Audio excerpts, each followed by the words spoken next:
akkastaan arrafuun qaba. Garuu wanta ammatti dubbataa jirtu soba ta'eennan na amani sila ganama si godhu. Kotu gala.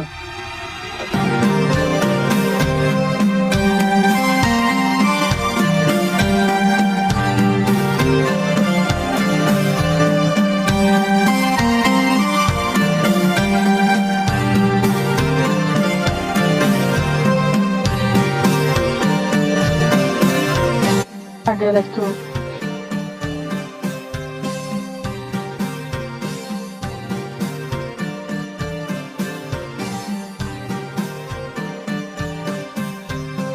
Deemanii egaa nan dhufa. tole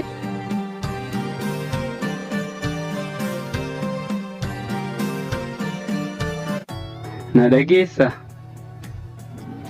Wal argina moo maal jechaa turte?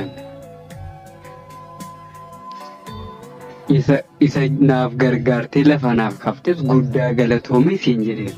Kana booda yeroo tokko faana wal arguu kee hin barbaadu. Maallaqa baastee hiriyaa kootii buskuutii bitte moo kunoo fudhadhu. Anis ta'e hiriyoonni koo gargaarsa namaa hin barbaanne. Kanaafuu nama tokko faana wal arguu hin dandeessu kana booda. maalatti garuu nagaadha? Budaana fakkaatus nyaate moo maaliif akkasumatti godhattati?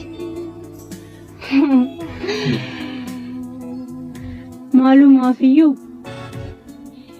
mucaa karaa irratti kufe kaasee itti si waamuu koo badii yoo ta'e dhiifama guddaadha. Na dhageessaa. Isa obboleessa koo gargaartee bakka inni kufee naa kaafteef galatoomii hin jedheera. Galatamoo wanti caalu hin jiru. Dhageesse garuu ani hiriyoonni koo wanta ati hubachuu qabaattu gargaarsa namaa hin feenu. Sitti immoo akka nu gargaarte akkasitti dhaga'amu hin barbaadu. Nagaan ooluu dandeenya.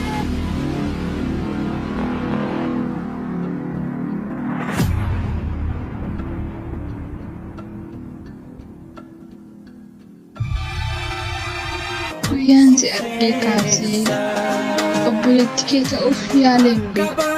Otoo akka garaa kootiitti abbaa manaa koo akka taatu naa'u maal godharee akka garaa ta'aaree marqaan garaa ta'aaree.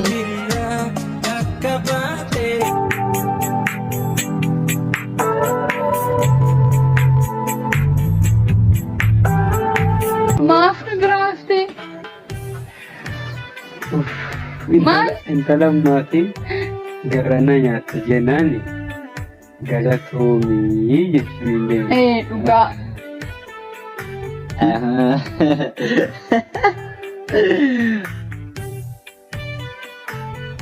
Malee natti hin fakkaatu kan gara tokko natti hin fakkaatu kan achitti kan akkas tursiise. Kana dhaggaatu. Galata qofaan ta'u. Ati waan sirrii om dubbatte beekta duraaniyyuu. Oduu kee diriirsu malee. Waa'ee miidhagsuutti hin fakkaatu. Waa'ee kan biraati.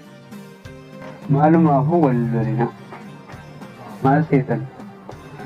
Biiftuun gaafa baate karaa ittiin baatee karaa ittiin galtu deebitee galtu beekti. Otoo kanaan beektu taateefi biiftuu wallaaltuu jennee waamanaan ture. Akkas jennee xiqqoosnaa ture. Maalumaafuu ana kan na gube waan biraa isin wanti dubbachaa jirtan waan biraa. Kanaaf wal lolina. Kota magar mana denna.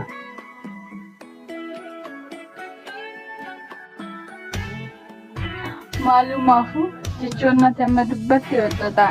Waan nu eegdanatti fakkaata. Si qura sirra siiqanii si ilaalutti bareedanatti fakkaata.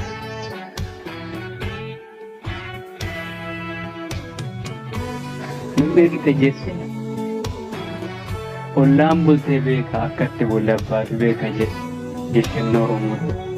maalumaafuu ana waan na gubee keessa koo na waadee waan hin qabu akka ammeenyaatti fudhatee na laalla adaraa keessan.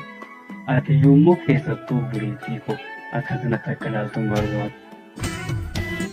Guyyaan si argee kaasee obboleettii kee ta'uuf yaaleen beeku.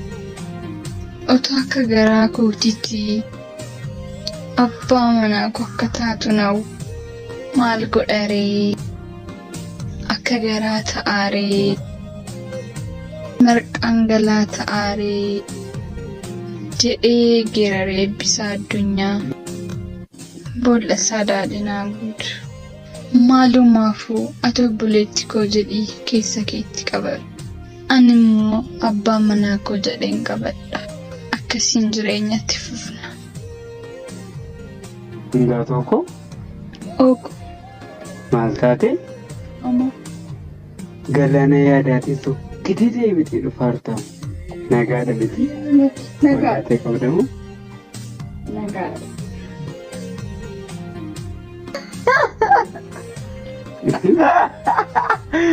Waan keessan naaf hin galle garuu garaa na beelaa jira kotta garaa banaa galla kotta. dhugaa keessan kottaa amma deemanii nyaata sin deebita. Tole. Hai.